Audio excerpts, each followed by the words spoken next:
kind of drawing program do you use? So here we go. This is a mega tutorial about everything that I use. I'm breaking this video down into 4 parts. Each timestamp for the different part will be in the description. So now you guys can stop asking me. And if you see a comment that's like asking, what blank do you use? It's now your job to link them to this video. So if you are linked to this video, that's why. All right, grab your pencils and papers. To draw, I use a Nova MVP 22U version 3. Whew!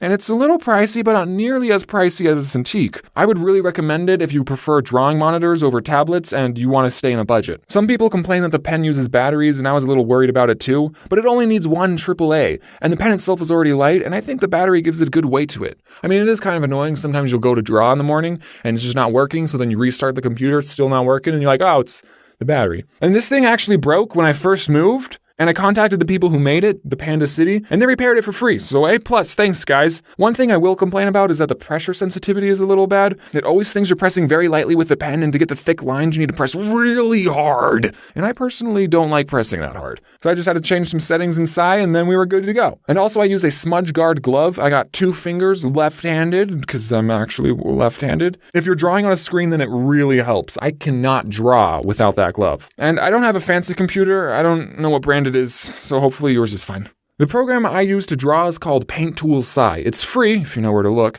and one of the main reasons I like it is because it's totally customizable. You make your own shortcuts for tools. It also has a stabilizer, and that really helps when you're drawing, especially when you're first starting out. The stabilizer makes the line you're drawing fall behind your pen, so it makes your line smoother. One thing I will say about this program is that it was not made for cartoons, but more artsy, legit style pictures. There's not even a text tool in the program, so I have to print the screen on a Word document and copy and paste it in.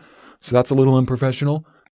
I think it's pretty easy to use. You can pick it up pretty quickly, and there are hundreds of brush settings on the internet to try out. Now to color, I see this time and time again with people who use Sci. They'll move a layer down and then color everything in like a coloring book and then erase the stuff over the lines. No, you don't need to do that, son. So you want to use the magic wand tool, make sure it's set to transparency and working layer. So go to the line art layer, select just one part like their head, and boom, now you have it selected. You can only draw in this space. So now you move down a layer and you can get some base colors in with the paint bucket tool. I just draw the shadow line with the pen and then fill it in. For shading, you want to make a layer above the base color layer and then set it to multiply. And then I like to use a dark blue or a dark red, depending on what the base color is. And then you just turn the opacity down on the multiply layer, and it looks like a pretty good shadow. Same thing can be done with the screen function, but for highlights. I use Adobe Premiere to edit. It actually costs money and I'm paying for it. But I've used Sony Vegas and Camtasia, and I love this one way more than those. This program has everything I need to make videos like this. I'm not going to go into too much about how to use this program. There's a video made by Barry from the Game Grumps, and he made an Adobe Premiere tutorial. It wasn't really made for beginners. It was more people who already have a basic understanding of the program, and I learned a lot from that video, so I would recommend watching it if you already have an idea of what Adobe Premiere is. And when I have my character, and let's say he moves from this position to this one, what I do in Theodd1sout is I save another picture where I distort the second image slightly in the direction of his travel. I save it and then I put it in Premiere, and it lasts 1 frame. And that gives it sort of a bouncy look. It's a whole heck of a lot more work, but I don't know why I do it. I just like it.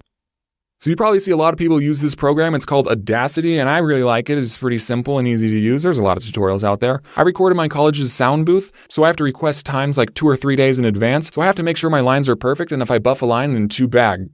Dang it. I used to use a Blue Yeti to record, but now I don't. And the microphone that's in the sound booth, I think, is the Audio-Technica AT2020. Hold on, let me look at it. Yeah, it says Audio-Technica on it, and it says AT2020. I think it's the same one that Game Theory uses, so that's pretty cool. And for headphones, I use the Synthesizer HD 2080 Pro. It said 2080, it's not 2080. So I think that should cover everything. I mean, post-production update, I just want to mention another program I use called Levelator. So if we look at the original Audacity audio file and we play a clip of it, for the different part will be in the description. So now you guys can stop asking me.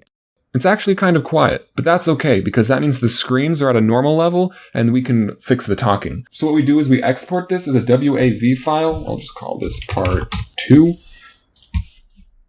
And we want to use this program called the Levelator. This thing will raise the levels of the quiets without raising the levels of the highs. So that means the talking will be at the same level as the screams. So we just drag the WAV files in here, and then it loads up and just poops it out. So now if we put this into Adobe Premiere, and we play a clip of it, the different part will be in the description. So now you guys can stop asking me. And if you remember, that was kind of the loud part, but now all the talking, they all sound the same. And that's because of Levelator. That means the talking is the same level as the screams. So, it's not all over the place. And also you want the levels to be around -6. -6 is like the best. This is, if you watch it, like asking what it's around -6. I just wanted to tell you about Levelator. It's really good, makes you sound better. So there's like foam in this sound booth. So, I mean, if you want to record, you could get some acoustic foam. You may think that's excessive, but